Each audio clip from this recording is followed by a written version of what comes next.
Hello everybody, my name's Steve, I'm the British Railroader and welcome to my model railroad room. Now, as I explained last time, I want to get back into doing a bit more modelling. So I have been doing a few things on Brooklyn Park, but that's not what we're going to talk about today. I was looking back through my videos and noticed that I've done a number of decoder installations in the past. So I've fitted hardwired circuit board style decoders. We've done plug and play, both 21 pin and 8 pin. But one thing I haven't done is a proper old fashioned hardwired installation. Now, the other day I picked up one of these. So this is a Bachmann GE 70-ton switcher. So this was originally in their early Spectrum range, and it's been re-released and retooled over the years. And this one is actually a DCC fitted example. However, Bachmann's DCC chips, not brilliant at times, and obviously it's not got any sound. And I just thought, what would it take to fit a loco this small with sound and maybe new lights and obviously things like a keep alive? So I did a little bit of research, and somebody had put in a Soundtrax PMP decoder, but I thought, I wonder if there's another option from Soundtrax. So I got hold of one of these. So this is a Tsunami 2 TSU 1100. So this is their smallest kind of wired decoder. I think their Next 18 decoder might be a little bit smaller, but of the traditional types, this is the smallest. It comes with a little capacitor, so that you don't have to wire in a whole nother keep alive. You do have to wire this in, but I'll show you how to do that in a minute. So I thought, let's have a look at this, see how easy it's going to be, and see what results we get. Now, I do know that some people will be saying to me, but hang on a minute, Soundtrax don't do the sound profile for the GE 70-ton switcher. And that is kind of true. So they do the sound profile that's right for the 44-ton switcher. They do the sound profile that's right for the older Cummins engined switchers, the smaller switchers that they made early on. But they don't do the exact one for the 70-ton.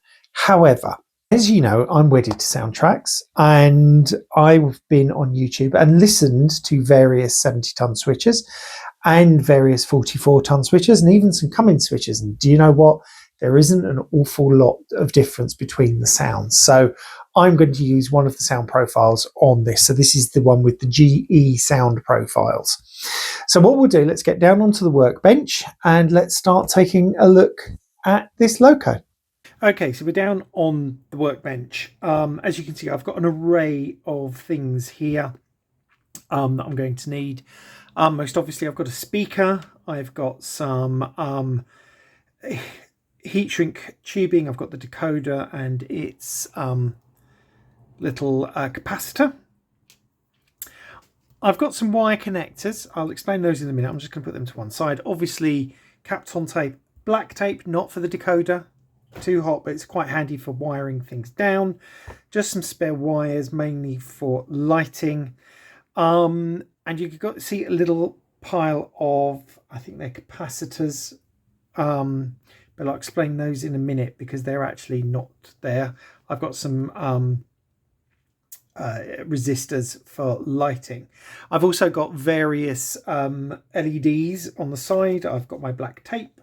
And I've also got, so with the decoder, you've got a set of wiring instructions, which goes through how to wire it up and especially how to put the capacitor in there. So the negative side goes to the ground, which is a green and yellow stripe, one coming out from this end, and then the common positive, which is obviously blue. So we'll just put that to one side. Now, first thing we're going to do is we're going to open this up. Now, I have obviously already had a look inside here because I needed to scope out what I needed. She's a good runner. She's a little noisy, but hopefully I'm hoping the sound will drown that out. So to get in underneath, there's a screw just here under the fuel tank. It's a tiny little screw. Take that out.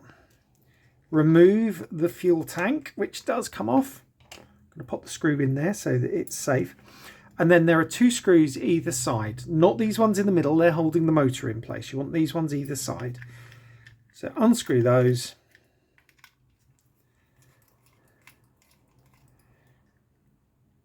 I'm going to put them in the tank as well. I'm going to move the tank to one side because we won't need that for a while. And then the body just comes off.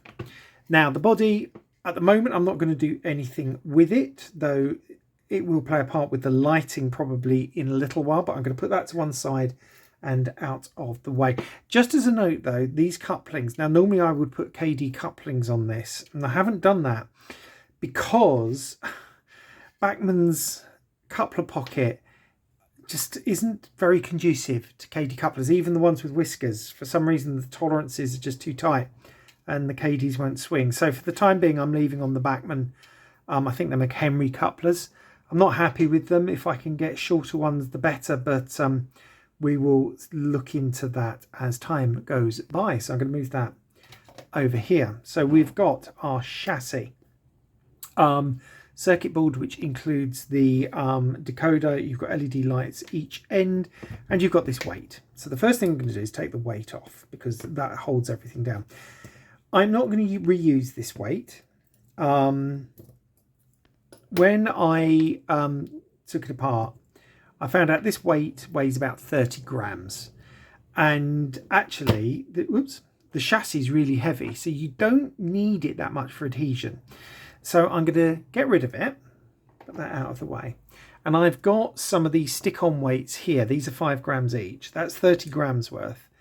I'm going to put some inside the body once everything's done, just to add a little bit of weight, but we don't need that much of it. Now, the great thing is that this is nice and easy to take off because you just pull these off, and as you can see, one's come off already, and the wires just basically pop out. So I'm just going to take those out. There. So we have some red wires on the right side of the body and black wires on the left side of the body, which is really handy because left rail pickup is black and right rail pickup is red, so it kind of goes, and then you've got the other colours. So we've got a little bit of space in here. The decoder can sit there just on top of the motor. I'll get a little sticky pad to put that on, and then we can have the speaker over here and the capacitor just here. But what I'm going to do, and I'll do this off camera, is I'm going to get some strips of plastic just to put across here. So you've got the worm there, but they've done it in such a way that they've raised the plastic up on this thing so that actually it won't be sitting on the worm, which is good. So I'm going to do that and be back in a moment. Okay, so we're back. I've put a little bit of plastic there and there. Now, before I carry on, I was going to talk to you about these things just here. Now, these 3 things were fitted kind of in series across the motor terminals and then grounded to the body of the motor. Now, these are sometimes known as television interference suppression capacitors or RFI suppression, and it's something that my understanding is that model railway firms, especially those in Europe, are legally obliged to put on the motors to stop any interference with things like television signals, which used to happen many years ago. Most American locos just don't have them anymore because at the end of the day they actually can cause problems with DCC, and taking them off does nothing to the model. In fact, in most cases I found it actually improves the performance and doesn't actually make it any worse. So it's entirely up to you. I recommend, if you're DCC fitting, take them off, get rid of them. The decoder will do exactly what these are meant to do, so they're not a thing anymore. So they are done and dusted with, and I am chucking them away. Okay, so the first thing that we want to do is we want to fit the motor, fit the decoder to the motor. Okay, so my first job is going to be positioning this decoder. And as I said, it should fit just nicely in here. And looking at it, it won't interfere with any of the motion. And that's the important thing. And to secure it on, I am going to use a little bit of double-sided, whoops, making a bit of a noise there, but a little bit of double-sided tape, just like this. In fact, that's a little bit too long. Let's cut that shorter. That will sit on the motor. And then we can just take off the top. Always a fiddly thing to do. There we go.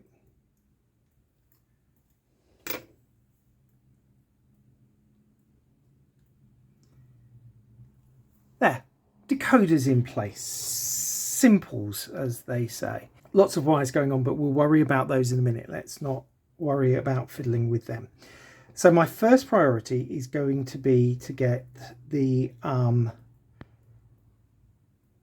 motor and the pickups wired.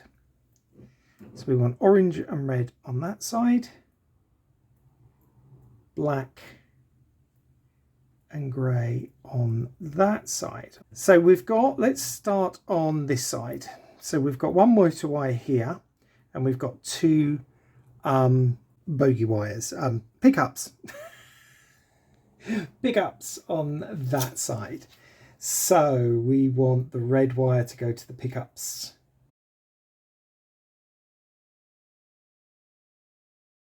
Okay, back on camera, that was fun, very fiddly. But so I've made like a triangular joint there. I've got a bit of tubing, heat shrink tubing.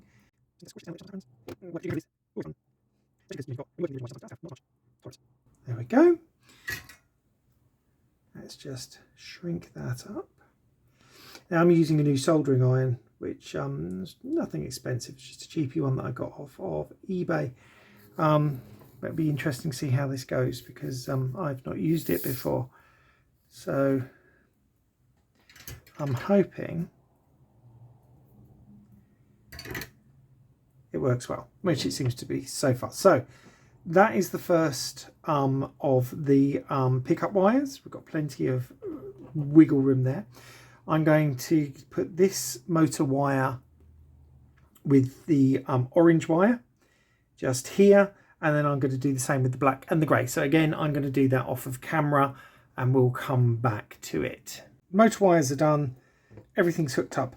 What I want to do next is I want to do the speaker. Now I've just realised that the way I've orientated the decoder worked great for the wiring, but I was going to put the speaker at the back in the cab, but the speaker wires are at the other end, and actually it would make more sense.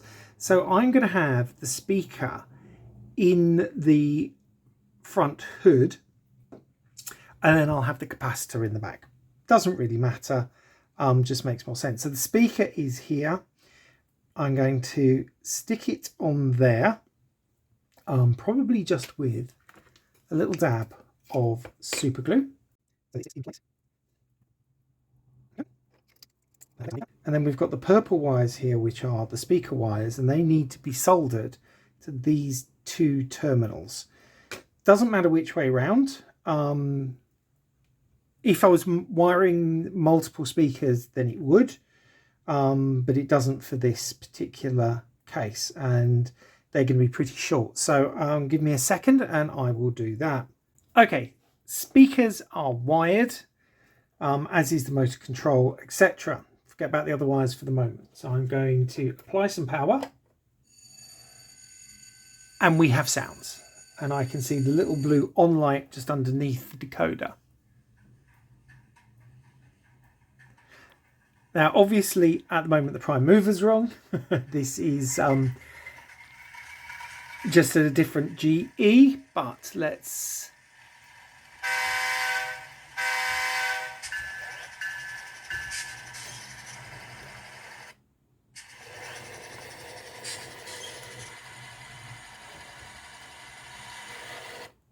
Oops.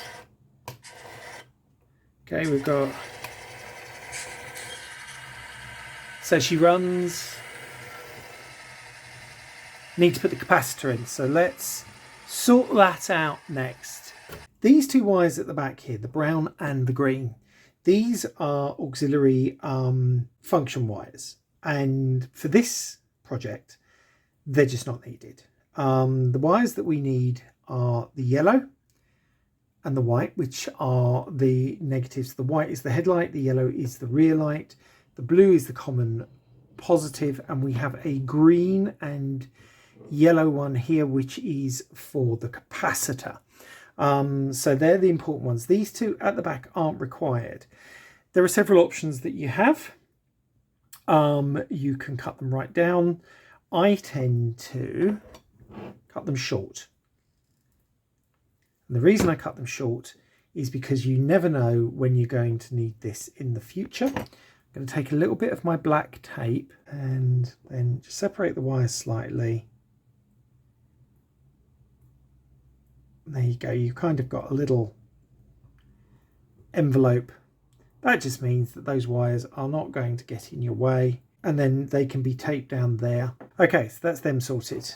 So we want to get the capacitor and the lights on. So the first thing I'm going to do is the capacitor. And the problem is this wire, it's the blue wire, the common positive. Now on the board decoders, it's not so much of a problem because they have a couple of outlets for this, but this I've only got one, and I need to use it for the lights and for obviously this thing. So I kind of need to put an extension on it, like kind of like a two-way split, one way for the lights and the other way for the capacitor. I just need to think how I'm going to do this. In fact, what I'm going to do is I'm going to wire it to the capacitor and then do two more wires coming from the capacitor using my, well, in fact I can use some of this. In fact I could probably use, I might actually use this stuff so that I've got longer lengths so that I can provide kind of like a little bus wire. So let's just take a length of that, and I'm going to do this again off camera. I will attach it to, so on the capacitor you've got a positive and a negative. The positive side is the unmarked side, the negative side is the one with the grey stripe. So the negative side goes to the ground wire, which is the green and yellow, just here, which is fine. That can be done separately. So it's just putting the blue one on there. But yes, I think I know how I'm going to do this, so bear with me. Okay, we're back on the tracks. Sounds are all going. I've wired in the capacitor, and what I did is at the positive end I've got two more blue wires, one for the front light, one for the back light. Easiest way to do it. She's working still. I always like it when even after this bit they work. Now what's going to be interesting is this capacitor is very small. So most capacitors will give you, I don't know, 5 to 6 seconds, sometimes longer. This one I think is literally just for brief interruptions. So if I lift her off, she goes off and she comes back on. So I think this is really just for really brief interruptions. So we are going to see how this capacitor goes. You never know, maybe in the future I might beef her up a little bit. So now we've got to look at lights. Oh yes, lights. How am I going to do this? Now I was thinking about adding new LEDs, but I actually quite like the lights that are part of this, and I wonder if I can reuse them. Certainly this one at the back, because of the housing, it would be very handy. Now this is the positive, that's the negative. So if I were to just cut that off there, I wonder, and then I just solder the common positive to that one and the negative to that one, and then do the same with this one at the other end, because that's got a nice housing as well, which can then be glued inside the body in the right place. And this is my thoughts. Now they'll need a resistor, because the resistors are already built into this circuit board, but obviously they need them separate for that. So what am I going to do? I am going to, okay, give me a couple of minutes and we'll see what we do. Okay, so we're back in the room. So in the end, I did use the original fitting so that they can just glue in quite easily. At the front, I'll probably just glue it with super glue. At the back, probably an impact adhesive. Now, looking at all of this and looking at the amount of wires, etc., I don't know how much space, sorry, I'm just fiddling here, how much space there is going to be inside the body shell for any extra weight. I think I can live without it. But what I'm going to do is I'm going to apply power. Oh, thank goodness she still works. Headlight. Headlight comes on. Direction. Backlight comes on. So I've got the original lighting. Let's just make sure it runs in the right direction. There we go. That's reverse. And then that's forward. So the loco works. I'm going to just mute her for a second. So the loco works. The decoder does what it's meant to do. The keep alive, time will tell. I've got a feeling it's going to be literally just to keep alive, just in case you have any tiny intermittent shorts. If not, I've got plenty of room in this space. This is the cab. There should be plenty of room. Now, when it comes to weights, I'm going to see what happens. I might stick a couple above where the decoder is. I don't know whether there's going to be room this end above the speaker, or certainly not this end above the cab. So let me put everything together, because that's going to take a little while for glue to dry and all that kind of thing. And then we'll take a look and see how she looks. Okay, she's all back together. Fiddly, but it's done. Just a word on the weights. The weights, I've put 3 of them in just on the underside of the roof. I have set up the decoder according to my preferences and instructions. So I think that's a Wabco A2. I don't know if it's correct. It just sounds nice. The bell is a Fairbanks Morse brass bell.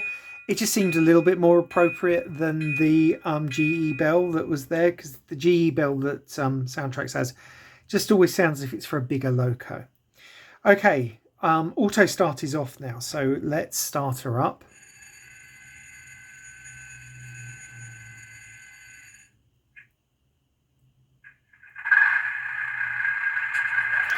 So I've used the Cummins prime mover. So I thought that was the most appropriate. Now, believe it or not, you can't see them because it's a wrong angle. The headlights are on, but we will show you what she looks like up on the layout in a minute.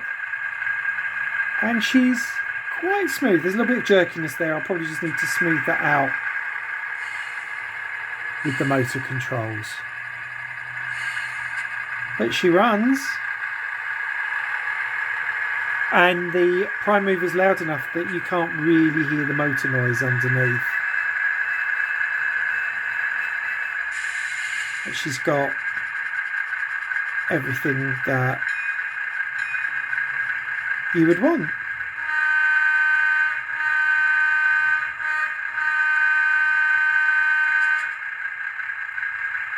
Let's just shut her down. And what I'm going to do is I'm going to put her up on the layout, and we can have a little look at her running up there. Okay, here she is up on the layout. Good thing is she's got power, so we can start her up.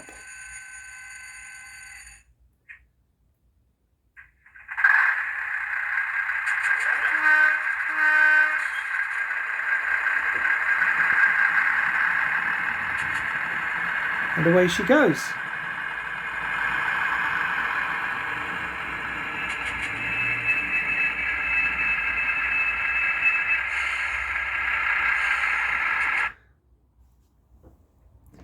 Okay, interestingly, she cut out there, obviously a bit of dirty track. I don't think the capacitor in there is strong enough, so I may well be putting a bigger one in, and hopefully that will cure that problem.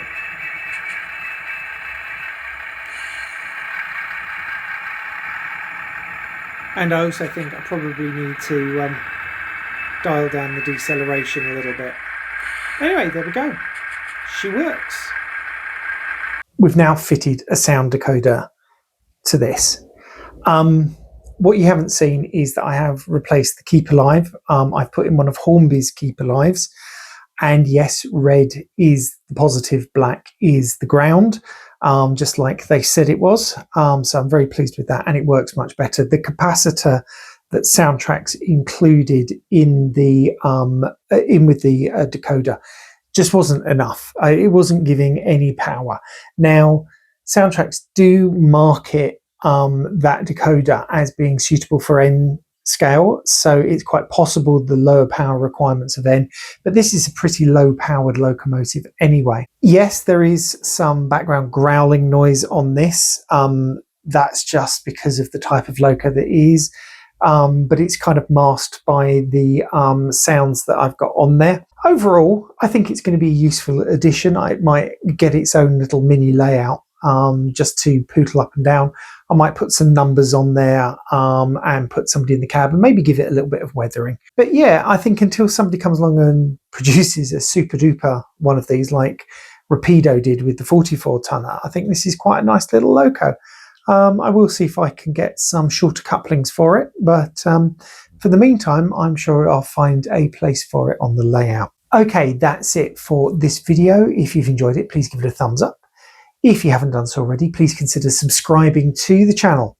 And if you do, and the little bell comes up, click it, press all, and you will be notified of all of my content as it becomes available.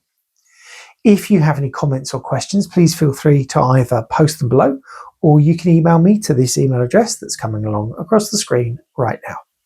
I am also available on all of the social media sites. I know that some people do contact me, especially through Facebook, so feel free to go on there and say hello and all of that kind of thing.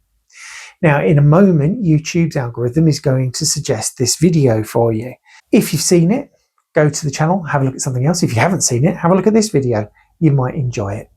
But that's it from me. My name's Steve. I'm the British Railroader, and I'm saying goodbye from my model railroad room. Bye-bye.